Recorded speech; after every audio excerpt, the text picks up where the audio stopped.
How am I doing this in an estate, right? I'm going around corners and it's just sticks. It is incredible.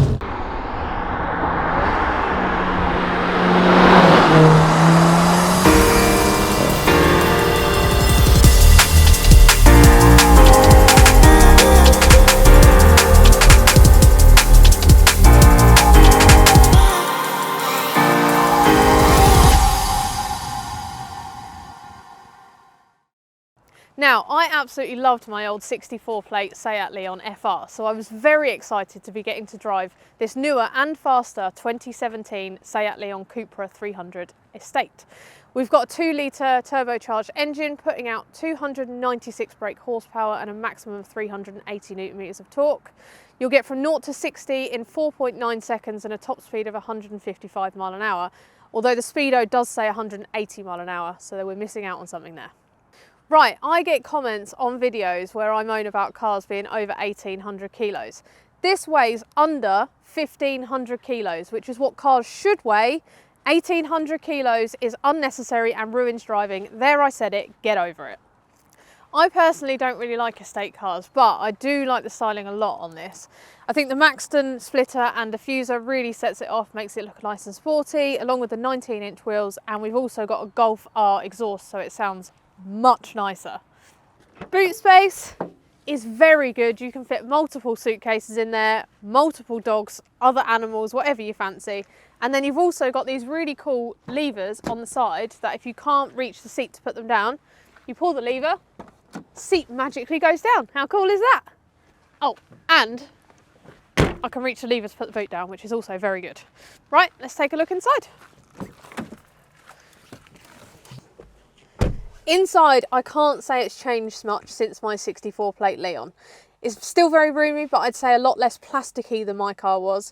We've got this lovely carbon detailing on the side of the seats, and then you'll also find it on the door cards as well. Also, something I haven't seen in years is in the middle seat in the back, you've got a little thing that you can pull down that will give you the armrest. Pull one bit up and it will give you some cup holders, and then if you pull the whole thing down, you can also look into the boot. So if you've got someone stored in the boot, you can make sure they're still alive. We've also got the ISOFIX for any children that you want to potentially scare in this car, because you definitely could.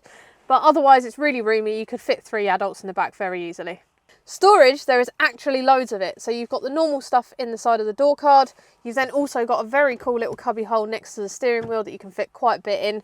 And then also on the armrest, which is an armrest for me, whereas normally I'm sat too high up so I can't reach the armrest, but I can in this. You've got storage under there, 2 really good sized cup holders, as well as various other bits in the center console, and a really good sized glove box too. Also love this panoramic roof, which you can open or close at varying different levels. Center console, we've got the start stop button, your parking brake, DSG gearbox, which is really nice to drive. We've then also got your kind of standard aircon controls, and then we've also got this little button here which changes the driving modes between comfort, sport and Cupra and individual, which we'll speak about a bit later in the video. We've also got this really lovely head unit, which is much bigger than the one that I had in my car and much clearer, funnily enough, a lot less 2014. You've got 2 buttons, so you switch between the different menus, and then also you've got Android Auto, and if you've got an iPhone as well, I'm assuming it will do that. Dashboard, again, hasn't really changed, just looks a lot more sportier and a lot clearer. On the steering wheel, we've got the standard controls, and you use the buttons on the right hand side to skip through the little dashboard screen and decide what you want to see. And then you've also got your up and down volumes with the steering wheel, and then to the side we've got the standard kind of cruise control and limiters and all that sort of stuff. Right, the bit I've been waiting for all day, let's take it for a drive.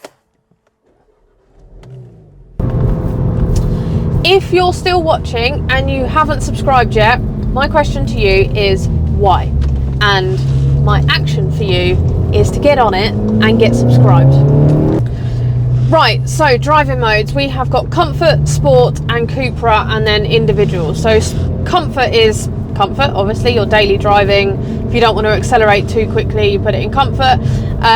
Sport is slightly more, slightly stiffer, normal stuff, and then Cupra is stupid, want to be an ASBO. and it really is an Asbo car, which I will show you some more of a little bit later in the video. Things I don't like.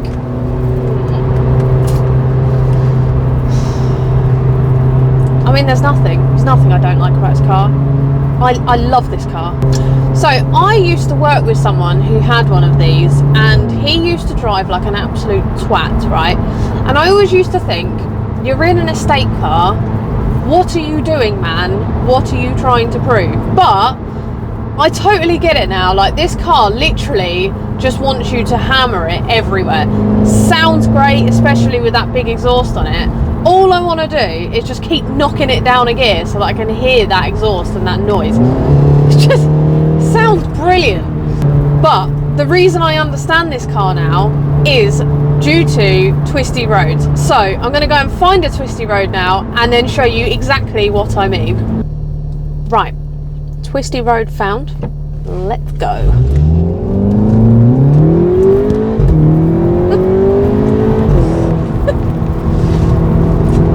Right, this should not corner like this.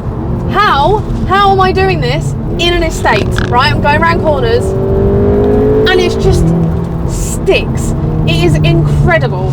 You get so much feedback through the steering wheel and the bottom of the car and everything. You know exactly what's going on with it at all times. It is just bloody brilliant. I cannot get over how planted it is. Do you know what? This thing needs taking on a track. It should not be able to go around corners this fast. What am I doing? Oh my god, this is ludicrous, right?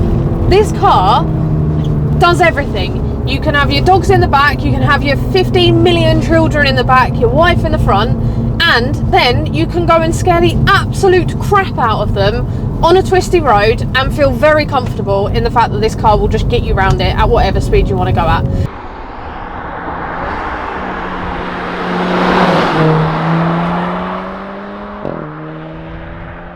It also doesn't feel too fast for the road. You know, 300 horsepower is enough for a car that weighs this much. And we're coming back to my point again about the fact that cars should not be more than 1,800 kilos. 1,500 kilos in this, absolutely spot on with 300 horsepower. It doesn't feel heavy, it doesn't feel lumbery, it just feels like you're stuck to the road, and it handles like it's on rails. It is incredible. I love this car so much. In fact, I am seriously regretting going into an RS5. I should have just gone and driven one of these and bought one of these when I bought the RS5.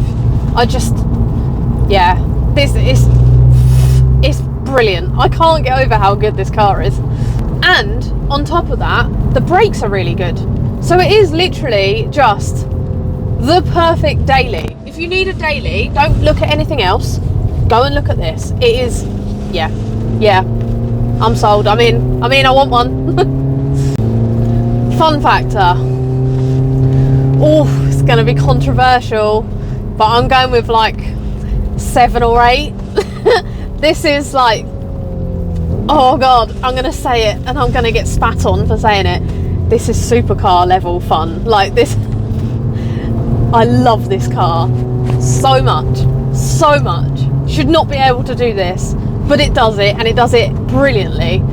Practicality, again, like a 9. I mean, I can't get over this car. Like, what other car do you know that does that, can do that to a human and make your heart go funny because you're having so much fun driving it, but then also get your entire life in the back? Like, what a fantastic car. I'm going off to buy one as soon as I can get in one. Screw this bloody stupid Audi nonsense that I keep messing about with. I don't want to give it back. I want to give it back. I want to keep it forever. I love this car. Oh dear. Sorry that that's actually been a really short review. But frankly, there's not a lot else to say about this car other than it's just effing brilliant. Like, there's nothing bad to say about it. It's just brilliant. There's nothing else to say. So yeah, there we go. So just to summarise, we've got supercar levels of fun, which I'm going to get shot for, out of a car that's worth about 20 grand, and you can carry every single thing that you've ever owned in the back of it. Really can't complain. Having said that, I am doing 15 miles per gallon at the minute, which is also basically what I used to get out of my McLaren. So not sure on that one, but it does, the official consumption, if you're not driving like a complete twonk everywhere, is supposed to be between about, I think it's 39 and 50 miles per gallon. So again, pretty economical if you're not a child like I am. Thanks for watching. Don't forget to hit the like button, subscribe and turn on your notifications. As I've already said, we've got some really cool stuff coming up this year, so please do subscribe. In the meantime, let us know in the comments what you want us to review next, and we'll see you next week.